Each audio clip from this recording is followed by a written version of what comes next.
Почитувани, добар ден. ВМРО ДПМН нежестоко го осудува говорот на омраза, лиферуван од експоненти на власта.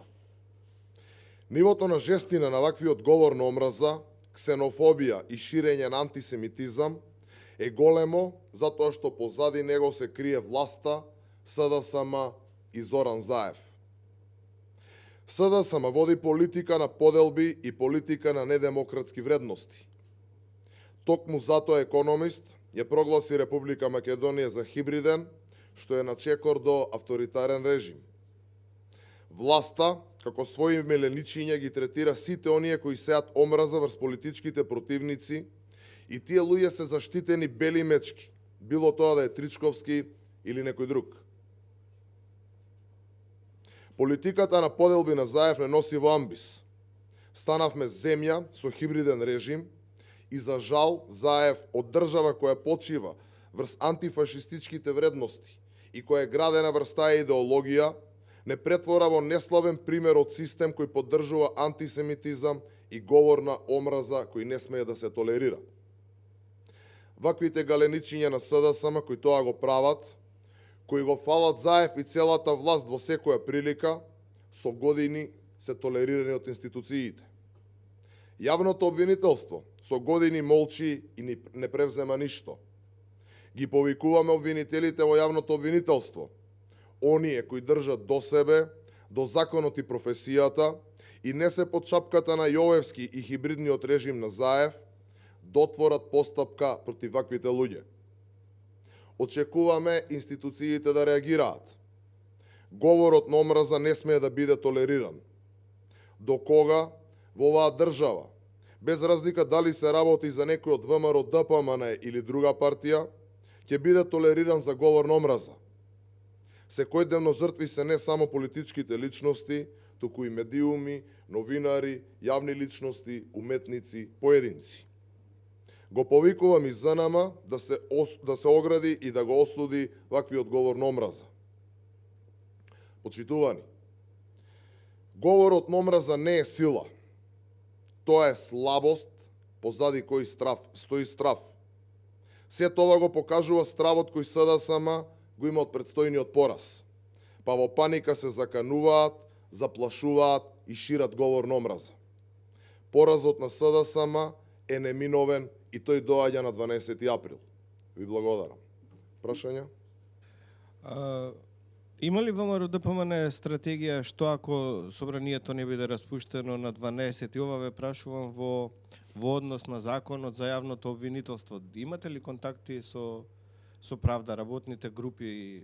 Имате ли воопшто стратегија како ќе реагирате во таа насока? Кога станува збор за почитување на принципите и вредностите, особено оние кои што се поврзани со владење на правото и правната држава, ВМРО ДПМН не прави компромиси и не прави стратегии. Избори ќе има, собранието ќе биде распуштено веќе за неколку дена, во среда ако не се лажам, и на 12 април СДСМ ќе доживее катастрофален пораз. Ќе ги поразиме неправдите, ќе го поразиме криминалот и сите заедно во Република Македонија ќе почнеме обновата на државата. Што ако законот за обвинителство дојде на дневен ред, ќе реагирате ли со амандмани? Видете, законот за јавно обвинителство е веќе тема која што подолго време ја окупира јавноста. ВМРО ДПМН јасно, гласно, прецизно и концизно го кажа својот став. Ние не се бориме овде за дневно политички поени, ние овде инсистираме на доследна примена на она што значи владење на право и почнување на градење на правна држава. Компромис со тоа нема. Потребна е апсолутна правда, а не правда која што ќе важи за вас, а не за мене.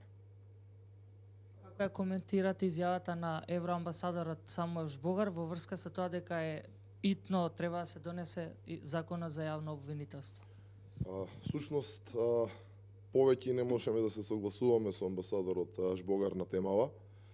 Секако дека што е можно побрзо е потребно да се донесе законот и секако во насока на која што тоа го коментираше и амбасадорот. Потребен ни е квалитетен закон кој што конечно ќе овозможи борба против криминалот и корупцијата, борба против селективната правда. Значи ни треба закон кој што ќе донесе апсолутна правда.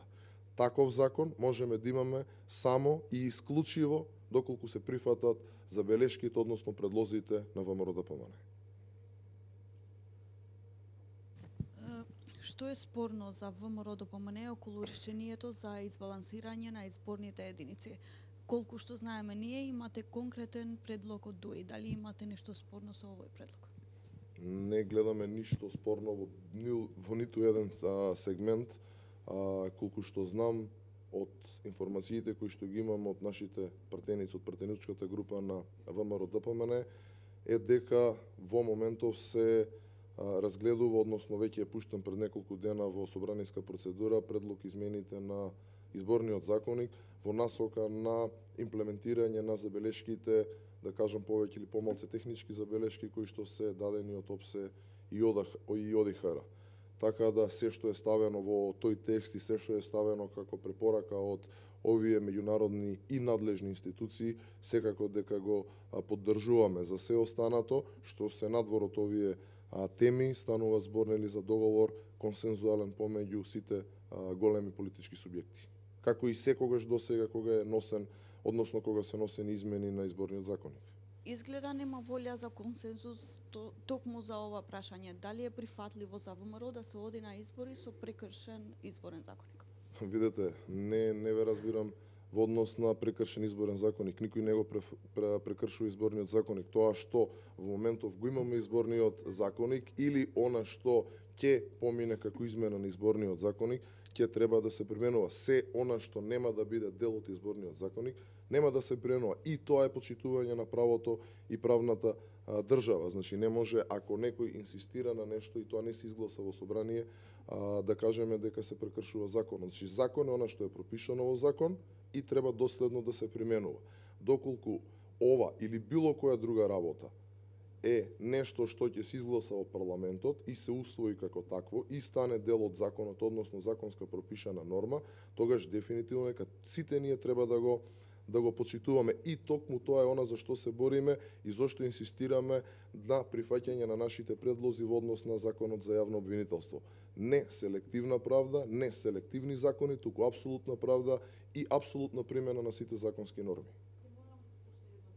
Значи, Државната изборна комисија го извести собранието дека 4 од изборните единици се надвор од законските рамки што се однесува на бројот на гласачите. Добро. Доколку нема консензус за ова решение, имаме прекршување на изборниот законник. Дали вака ќе се оди на избори? Значи, само што ви одговорив дека е потребно сето она што треба да се направи во склоп на законот, без разлика дали е за изборниот законник или за било кој друг закон, дека првично тоа треба да се изгласа во собрание. Веројатно во следните неколку денови тоа ќе се прави во собранието на Република Македонија и нормално дека после тоа треба да се почитува се што ќе биде законска норма.